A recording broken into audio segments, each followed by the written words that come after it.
السلام علیکم دوستو، میرا نام ہے ڈاکٹر کیسر الیاس، دی سٹی آف لو جنگ سے۔ کیسے ہیں؟ امید ہے آپ خیریت سے ہوں گے۔ دوستو، آج کی ویڈیو چودھری ظہور الہی کے بارے میں ہے، غور سے سنیے گا۔ چودھری ظہور الہی کا شمار ایسے بڑے لوگوں میں ہوتا ہے جنہوں نے انسانوں کی خدمت کی اور سیاسی طور پر اتحاد و اتفاق کے لیے کوشاں رہے۔ ان کے دروازے بلا تفریق سب کے لیے کھلے ہوئے تھے۔ اپنے دور کے عظیم سیاسی رہنما سید حسین شہید سہروردی کی طرح چودھری ظہور الہی بھی بڑی باقاعدگی سے خاموشی کے ساتھ سیاسی کارکنوں کی مدد کرتے تھے۔ بیواؤں اور مستحق طالب علموں کے وظیفے مقرر تھے۔ جب ایمبولینس میں ان کا جسد خاکی گجرات روانہ ہوا تو ایک ادھیڑ عمر مزدور ان کی ایمبولینس کے آگے داڑیں مار کر رو رہا تھا۔ ان کے ہر ملنے والے کا دعویٰ تھا کہ چودھری صاحب سے ان کے بڑے قریبی تعلقات ہیں۔ ان میں غریب امیر سب شامل تھے۔ وہ دور جاگیرداروں اور ذمہ داروں کا تھا۔ عام سیاسی رکن کے لیے آگے آنا ناممکن تھا، لیکن چودھری ظہور الہی نے عوامی خدمت سے ان کی حکمرانی پر مضبوط کمان ڈالی۔ ایوب دور میں کنونشن مسلم لیگ اسمبلی پارٹی کے سیکرٹری بن گئے۔ اس دور میں کراچی کے ایم اے قریشی اور چودھری ظہور الہی ایوب خان کے قریبی ساتھی سمجھے جاتے تھے اور قومی اتحاد کے اجلاسوں کی میزبانی کرتے تھے۔ 25 ستمبر 1981 کو جمعہ کی نماز ادا کر کے سابق جسٹس مولوی مشتاق حسین کو ماڈل ٹاؤن ان کی کوٹھی چھوڑنے جا رہے تھے کہ گھات میں بیٹھے دہشت گردوں نے فائرنگ کر دی، جس سے چودھری ظہور الہی اور ان کا ڈرائیور موقع پر ہی جاں بحق ہو گئے۔ مولوی مشتاق حسین شدید زخمی ہوئے۔ نواب آف کالا باغ اور پیپل پارٹی کے دور میں انہیں شدید انتقامی کارروائی کا نشانہ بنایا گیا۔ ایک دو نہیں درجنوں مقدمات قائم کیے گئے۔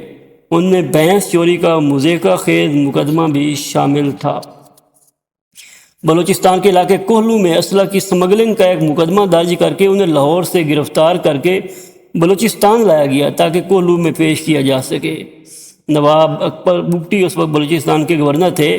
ملک غلام جیلانی کو ایک بے نامی فون کال موصول ہوئی جس میں کہا گیا تھا کہ چودھری صاحب کو بچایا جائے۔ چنانچہ سردار شیر باز مزاری اور ملک غلام جیلانی کی بروقت مداخلت پر گورنر بگٹی نے چودھری صاحب کو بلوچستان پولیس کی تحویل میں دینے کا حکم دیا۔ اگلے روز کوہلو میں عدالت کے باہر پہاڑوں سے حملہ ہوا اور کئی لوگ مارے گئے۔ بلوچ لیڈر شیر محمد مری نے لاہور ہائی کورٹ میں پیشی کے دوران اس واقعے کی روداد سنائی۔ اس طرح پولیس کے اعلیٰ افسر عبد الوکیل خان کوہلو کے واقعہ کی ذمہ داری گجرات سے ایک لیڈر پر عائد کرتے تھے۔ تاہم یہ سچ ہے کہ پیپل پارٹی کے دور میں انہوں نے قید و بند کی صعوبتیں برداشت کیں۔ مسلم لیگ کے وہ کبھی بھی عہدیدار نہیں رہے، لیکن ان کا شمار مسلم لیگی قائدین میں ہوتا تھا۔ انہوں نے سیاسی مخالفت کو ذاتی دشمنی نہیں سمجھا۔ اگرچہ ملک غلام مصطفیٰ کھر کی گورنری کے دور میں انہیں قید ہی نہیں ذہنی تشدد کا نشانہ بنایا گیا، لیکن جب لاہور کے حلقہ 3 کی انتخابی مہم کے دوران تاج پورہ گراؤنڈ میں بدترین ہنگامہ آرائی کرائی گئی جس میں بہت سے لوگ جاں بحق ہوئے، 200 کے قریب زخمی ہوئے، مسٹر کھر جب وہاں سے فرار ہو کر ایڈورڈ روڈ پر ملک محمد قاسم کی آفس پہنچے تو وہ چودھری ظہور الہی تھے جنہوں نے آگے بڑھ کر انہیں گلے لگایا اور بعد میں انہیں مسلم لیگ کا سینئر نائب صدر اور مرحوم حنیف رامے کو چیف آرگنائزر بنایا گیا۔ لیکن خر صاحب 1977 میں واپس پیپل پارٹی میں چلے گئے اور وزیر اعظم بھٹو کے معاون خصوصی بن گئے۔ سید داؤد شاہ ریکروٹنگ کا کاروبار کرتے تھے، اس کا لائسنس معطل ہو گیا۔ وہ راولپنڈی چودھری ظہور الہی کی کوٹھی پہ جا پہنچا۔ سیٹھ اشرف نے صبح صبح آنے کی وجہ پوچھی۔ جب چودھری صاحب سے سفارش کی تو انہوں نے استفسار کیا کہ داؤد شاہ اپنا جرم بھی بتایا ہے۔ جرم یہ تھا کہ انہوں نے بتایا کہ راولپنڈی کے ایک ہوٹل کے ایک کمرے میں محترمہ بے نظیر بھٹو نے دمشق میں اپنے بھائی میر مرتضیٰ بھٹو سے 45 منٹ بات کی ہے اور یہ کال ٹریس ہو گئی ہے۔ کمرہ سید داؤد شاہ کے میجر ثناء اللہ کے نام سے لیا گیا تھا۔ صدر جنرل ضیاء الحق نے اس پر شدید ناراضگی کا اظہار کیا اور حکم دیا کہ راؤ داؤد شاہ کو گرم دودھ پلایا جائے۔ چودھری صاحب نے سید داؤد شاہ کو اندر بلا کر کہا آپ کو تمام بات سے انہیں آگاہ کرنا چاہیے تھا۔